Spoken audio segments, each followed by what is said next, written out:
నమస్తే, welcome to four sites TV. కొత్త ప్రభుత్వానికి అభినందనలు తెలిపారు ఉండవల్లి అరుణ్ కుమార్. ఆంధ్రప్రదేశ్ అభివృద్ధికి ఢిల్లీలో చక్రం తిప్పగల అవకాశం చంద్రబాబుకొచ్చిందన్నారు. నితీష్, చంద్రబాబు వలన మోడీ ప్రభుత్వం నిలబడుతుందన్నారు. పవన్ కళ్యాణ్ చొరవ వల్లనే ఎన్డీఏ కూటమి ఏర్పడిందన్నారు. కొత్త ప్రభుత్వానికి అభినందనలు. పవన్ కళ్యాణ్ పార్టీ పోటీ చేసిన అన్ని స్థానాల్లో గెలిచింది, ఆయనకు కూడా అభినందనలు. చంద్రబాబు నాయుడు గారికి సరైనటువంటి అవకాశం ఇప్పుడు వచ్చింది. ఆంధ్రప్రదేశ్ ప్రయోజనాల కోసం ఢిల్లీలో నిజంగా చక్రం తిప్పగలిగినటువంటి అవకాశం వచ్చింది. దీన్ని సరిగ్గా, ఎందుకంటే ఈయన నితీష్ కుమార్ వీళ్ళిద్దరి మీదనే ఆధారపడింది ప్రభుత్వం. కేంద్రంలో ఈ పరిస్థితులు వస్తాయని ఎవరు ఊహించలేదు. ఎందుకంటే మోడీ గారు అబ్ కీ బార్ 400 పార్ అన్నాడు. అది పని జరగలేదు.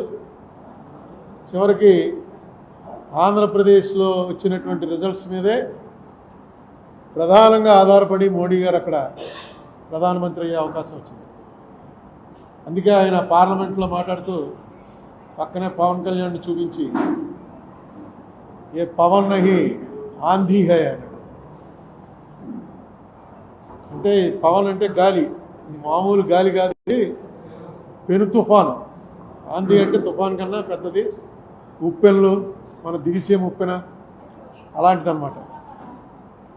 నిన్న కూడా పదవి స్వీకారంకి వచ్చినప్పుడు చిరంజీవిని పవన్ కళ్యాణ్ని కావలించుకుని ఫోటోలో దిగాడు. కారణం ఏంటంటే పవన్ కళ్యాణ్ గారు చాలాసార్లు చెప్పారు అనుకోండి, ఆయన వెళ్ళి తాపత్రయపడకపోతే ఈ ఎలియన్స్ కుదిరేది కాదు. 3 పార్టీలు కలిసి పోటీ చేశాయి కాబట్టి మోడీ గారికి స్మూత్గా మళ్ళీ ప్రధానిగా పదవి స్వీకారం చేసే అవకాశం వచ్చింది. అందుకే ఆయన అక్కడ పార్లమెంట్లోనూ ఏ ఆంధీ హై అని చెప్పి పవన్ కళ్యాణ్ చెప్పాడు. ఇక్కడ కూడా వచ్చి వేరే ఫోటో సెషన్ చిరంజీవి పవన్ కళ్యాణ్ తోటి ఆయనే ఫోటోలు తీసుకుని, ఎందుకంటే కరెక్ట్గా ఆయనకి తెలిసింది ఆ రోజున కనుక పవన్ కళ్యాణ్ కాళ్ళ వేళ్ళ పడ్డాడో, కాలర్ పట్టుకున్నాడో, ఏం చేశాడో కదే, పవన్ కళ్యాణ్ మాటను అంగీకరించబోయినట్టయితే ఈవేళ నా పరిస్థితి ఇది కాదురా బాబు అన్న సంగతి మోడీ గారికి తెలిసింది. అలాగే పవన్ కళ్యాణ్ కూడా ఎన్నోసార్లు మనకి ఇక్కడ ఆంధ్రప్రదేశ్ మీటింగ్లో చెప్పాడు ఆయన, ఈ ఏలియన్స్ అవడానికి నేను ఎన్ని పాటలు పడవలసి వచ్చిందో, ఎన్ని మాటలు పడవలసి వచ్చిందో అని. మొత్తానికి సక్సెస్ఫుల్గా ఈవేళ ఉన్న సినేరియోలో ఆంధ్రప్రదేశ్కి రావాల్సినవి ఏవైతే ఉన్నాయో ఆ రావాల్సినవన్నీ కూడా తీసుకోవడానికి ఇంతకుముందు మనకు డినై చేసింది.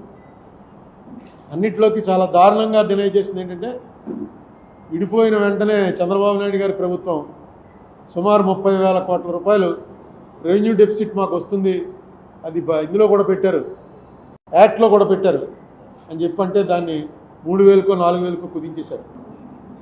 ఇప్పుడన్నా కనీసం ఉన్నది 10 మంది అయినా అసెంబ్లీలో కరెక్ట్గా మీరు ఏం చేయాలి, ఎందుకంటే అత్యున్నత వేదిక అది. ఏం అడగాలనుకుంటున్నారో, ఏం చేయాలనుకుంటున్నారో చేయండి.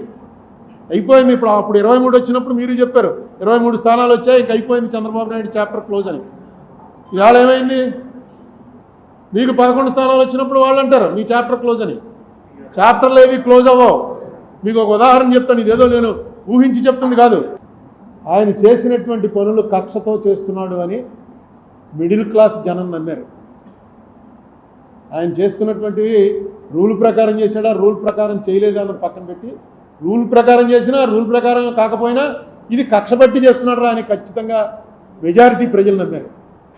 ఇంకా ఏ బడుగు బలహీన వర్గాల వాళ్ళ ఓట్లు నీకు వస్తాయనుకున్నావో ఆ బడుగు బలహీన వర్గాల వాళ్ళంతా కూడా రెక్కాడితే కానీ డొక్కాడని జనం. ఆ జనానికి 50 రూపాయల లెక్కరు 200 రూపాయలు దాటిపోతే తాకుండా ఉండలేని పరిస్థితి అనేక సంవత్సరాల నుంచి అలవాటు చేస్తాం. సాయంకాలం అయ్యేటప్పటికి ఇంటికి వెళ్ళేటప్పుడు లెక్కర వేసుకుని వెళ్ళడం అలవాటు అయిపోయిన వాళ్ళు ఒక్కసారిగా బడ్జెట్లో మార్పు వచ్చేసింది.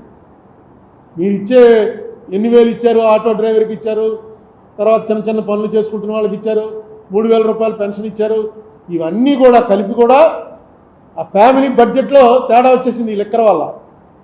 మీకు ఎలక్షన్లు పోవడానికి వాళ్ళకి డైరెక్ట్గా గవర్నమెంట్ తోటి సంబంధాలు ఉండవు. లాస్ట్ టైం కన్నా ఈవేళ బాగున్నావా లేదా, ఎవడు ముఖ్యమంత్రి ఎవడు ప్రధానమంత్రి మామూలు పని చేసుకునే వాళ్ళకి ఏమి అది ఉండదు.